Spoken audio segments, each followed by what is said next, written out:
Welcome to Land Academy. I'm Jack Butala. I'm Jill DeWit. We show you how to buy real estate for half of what it's worth. And sell it on the internet really fast. We are Jack and Jill, and this is the Jack and Jill Show 2. With over 15,000 completed transactions, we're the experts at acquiring property. Of all kinds, not just land. For half price and flipping them for way more. All right, let's get this show started. Jack Butala with Jill DeWit. Hello. Welcome to our show today. In this episode, Jill and I talk about 3 perfect ways to scrub property owner data. Awesome show. Before we get into it, first let's take a question posted by one of our members on Land Academy's community, free online community. Cool. All right. Rod asks, here's the situation. I have 2 parties that own 2 parcels in JT, so joint tenants. Yeah. The seller states each party owns 1 parcel, each by mutual agreement. Party A on the deed wants to sell their parcel, and the other party B does not want to sell theirs. How do I buy the 1 parcel from party A that wants to sell? I was thinking party B quit claims to party A. If this will work, how does it affect chain of title? Or is this a pass?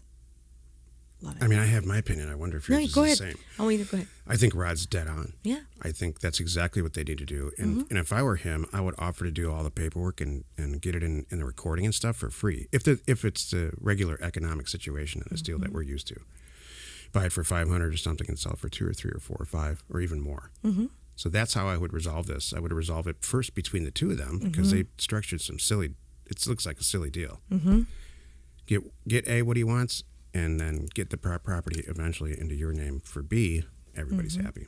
And this is a perfect use of a quit claim. People think a quit claim is a thing that you use in every single scenario, and it's not. A quit claim is when there's you're cleaning up a little something, or brother is giving it to sister. There's really no money changing hands, or just like I'm out, kind of thing. It's perfect for this.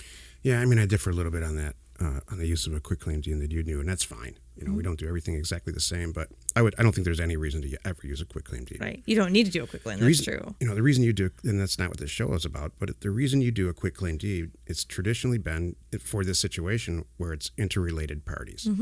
There's nothing stopping you from doing a warranty deed, which means the person is warranting the title of the property, from A to B, let's say. I would do a special warranty deed. I would say, yeah, I warrant the title quality of this property for the time that I've owned it. Right. Which was the same time as you. Right. Which is really kind of funny. Quit claim deed for a lot of people is a big red flag. And when I say a lot of people, I mean title agents. So let's say 6 owners down the road, they're doing a title abstract to see if it's all good, and they say, oh, darn, there's a quit claim in here. I don't know. Yeah. The nice thing is it's like this one, I mean, and you and I, we really are the same, Jack. I don't really like them, but it works for this. So because it's like husband and wife on the deed, now it's just husband on the deed. Yeah. So you can see something little happen, not a major name change. That's where I get, if I see a major thing like a quit claim from a corporation to somebody else, now I got a red flag. Yeah. So we do see the same way. Oh, good. On this and many other topics, Jack. Oh my gosh, it's peaches and cream with you all the time. Don't we? We always do. I can't think of a time that we didn't agree. Jill and I were at a dinner party recently. Oh no. And this guy that I just met this guy, and he's like, you're not a supermodel or anything, and it's a good thing you're smart. Oh, it's hilarious. That was so funny. Oh, it was hilarious. That was really good. It was perfectly timed, Yeah, it was a small dinner party, and it was really good. Everybody quickly connected, so it was a little bit like the airport game, but we're going to see each other again. Right. So it was okay to say, you could kind of say anything you want. We're all cool with it. And yeah, he very nicely said, good thing you have a sense of humor. Yeah. And you make everybody laugh. That's good. It was his way of saying it, and for a lot of reasons, he didn't think I was a supermodel, and he was interested in male supermodels for a lot of reasons that I'm not going to get into. And you're so silly. I wasn't one of them. Yeah, you're not one of them. He was a little disappointed with my looks, but happy and by the way, with you my have a partner already, so we won't go there. So, oh my gosh. Hey, by the way, an airport game is a game that Jill and I came up with a lot of years ago because we're never going to see any of those people again in an airport. So We just say stuff that's shocking. And, and encourage them to say shocking stuff back because, hey, we're never going to see each other again. Exactly. Yeah. So Jack does intentionally get us to the airport early just to play the airport game. And then it's like having to leave it, like we're boarding, we got to go. It's hard to pull him out of there. Yeah. It's funny. Today's topic, this is the meat of the show, is 3 perfect ways to scrub data, or specifically scrub property ownership data. So what happens is this. Every county has a fantastic list of owners of every single property that's in its county. Why? Because they need to know and have a huge vested interest in knowing where to send a tax bill every year, 2 times a year. So there's your universe of data. They're also required by law, as we've said many times on the show, to disclose that data. They can't just say, no, that's not this, that you can't access that as a person in the public. No, you can't. That's illegal. So they have this beautiful data. Not only do they collect ownership data, they collect every single thing about the property. Like Jill said on the show yesterday, whether it's got a pool, what the cash value is, what the assessed value is, what the improvement value is, and on and on and on. It's literally 60, 70, 80 lines, columns of data. Mm-hmm. So, mortgage information, this is imperative to understanding data and what all these, not all of them, but how to use it to get offers to owners is imperative in your real estate career. It's made us, quite frankly, incredibly successful. So you have this universe of data of every single property owner and all these columns of information. Well, that's great. You can't use all of them, and you have to organize it and then send a specialty, unless you're a bajillionaire, and send everybody an offer for $100 for their property, which you never want to do. You upset everybody. You have to scrub the data. So what are the ways to do this, and what are the steps? Start with the universe of data and begin the process of removing the stuff you don't want in there. Mm-hmm. So let's start with number 1. What don't we want in there? Well, certain property types. Right? So we're going to do a vacant land mailer for this example. So number 1, we remove every single property in that universe of data that has a structure on it. How do we know? Well, it's got something called improved value. There's land value and improved value. You take all the improved value out. If it's not 0, you take all of that out. Wow. All right. So that's like more than half of the property's gone. Mm-hmm. Then you take out the property that has an assessed value. This is number 2. That's too high. You do not want to send a person who owns a piece of property that's it's assessed at millions and millions of dollars a $500 offer. You're going to upset them, and you're going to waste the price of a stamp. So you get all the real high dollar value property out of there. Number 3. Then you take the uses out. So some properties used as a parking lot, some properties used as farmland, some properties used as a cemetery. You want to get those uses out, and now you have a fantastic list. Mm-hmm. And there's a few more little things, like you want to take duplicate records out. If one person owns 45 properties, you really don't need to send them 45 offers. You need to send them 1. So that's the path down, and we're not getting into every single detail on this because the show would be 8 hours. And frankly, Jill is falling asleep already. Yeah, totally. Yeah. Her eyes were rolling back. Then she was typing some stuff. She's probably writing a grocery list. I don't know. Totally. That's exactly what's going on over here. See, I need milk. Just kidding. You start with the universe of data, and then you scrub it down from there till you have what's left. And those are the people that get offers. Why do I want to do that, Jack? Well, I already explained it. You were sleeping. I wasn't sleeping. I don't want to waste my time, and I don't want to waste my money. I mean, we're really hitting that point home. You don't want to waste time. You don't want to waste money. And really, this is important.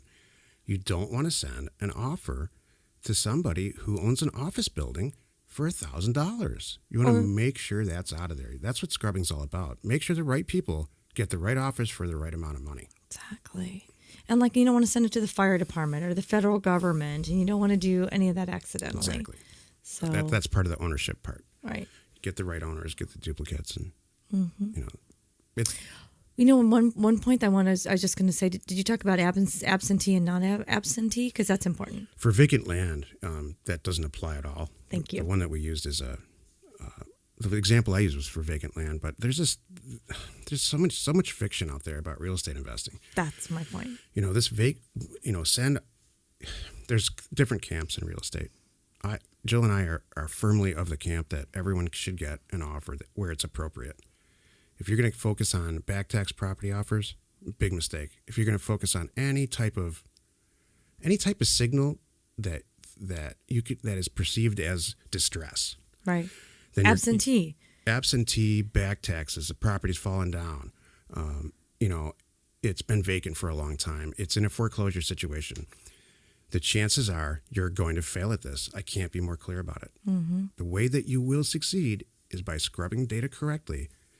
And for all the logical candidates, property owners, after that scrub, after this three-way process, they need to get an offer from you that's priced properly, sent professionally, and with respect. Exactly. And people who fail at this fail at the things I just mentioned. Or they've tried the things that I've mentioned, and they wonder why it doesn't work. It's so funny. Do you think that they just think that there's a better way?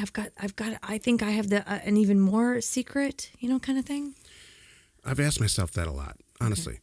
All kidding aside, this episode's a little bit more boring than I anticipated. Well, it's philosophy. I think it's so good. No, so I've asked myself that. Why don't they just listen to us? Exactly. I've done it That's wrong. My point. I've done all this stuff wrong. Yeah. For more than 15 years, I've done a lot of stuff wrong. I feel like we really do have this to a point where it's a machine. It works. So why don't they listen to us? Well, here's why. I don't think people have 40 hours a week to really sit down and focus and concentrate on it like we do. Yeah. I don't think which is a very valid reason. I think that people are very used to being snowed over by people. So they think their way's better, no matter what. And that's a valid reason, too. Okay. What's not a valid reason, and I think this is the most predominant reason, is it's just easier to buy a list for $25 and send out an offer for $100 on every single property and lick the stamp and put it on my kitchen table, get my kids. Hey, kids, we're going to handwrite them today. Sunday is dress those envelopes. Day. Yeah, exactly. Jill and I have sent out more than 1.4 million offers over the years, and we don't own a printer. Mm-hmm. You leave that stuff to the pros. Exactly. So that's why I think they're just lazy. Mm-hmm. I think they're used to doing it themselves, and no one's can do it better than me. Exactly. And they're going to save some money. No, you're not. 8 hours of you doing nothing but handwriting letters. How much money did you save? I had a buddy who bought a house one time a lot of years ago, and he bought the house, and he was going to live in it. It wasn't a flip or anything. And he went in the kitchen. I went in a couple days after he bought it, and everything's ripped out. I said, "What was wrong with this?" He's like, "I don't know. These cabinets are new, but I want to do it myself. The cabinets need to be my cabinets. I don't really know what's behind those cabinets, how they're fastened to the wall. This is weird. I know. Do I know this person? This is really weird. Okay. He's actually no longer living, but maybe he stressed himself out. I don't know. That's sad. But there's just people like that. I see him on Facebook a lot. I'm going to do this my way. We're going to talk about mailing in the next show tomorrow, aren't we? Yeah. There's some. Well, here's a hint. If you lick a stamp and put it on an envelope, there's about a 80% chance it's going to get where it's going. Mm-hmm. If you run it through professional grade software and leave it to like bulk mail printing pros that are all literally hardwired in real time into the post office, into their database, you will succeed. Exactly. So doing this yourself, this is not one of those cabinet projects. No. Let the kids play outside. You don't have to lick any stamps.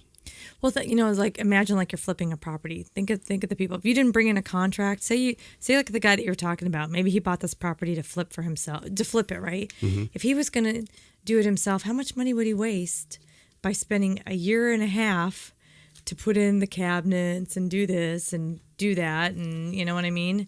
Did you ever hire somebody or work with somebody and they say, "Oh yeah, I am great at IT. I can do this, this, and this," and then you hire them, and then they spend 3 weeks learning how to do it on your dime. Clock. Yeah. You don't want to do that. No. You want to pick somebody who's got years of experience. They're not learning on your own dime. They've got it all figured out. Right. You walk in, you sit down, and you do it. Right.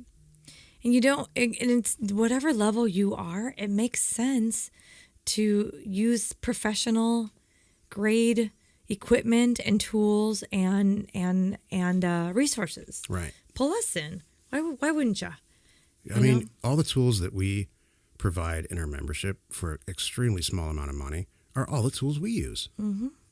There's nothing on there that's like, oh, let's test it with our members. Right. I've had people that tell me that. I don't even tell them that. They're like, yeah, so here's the deal. I thought about it.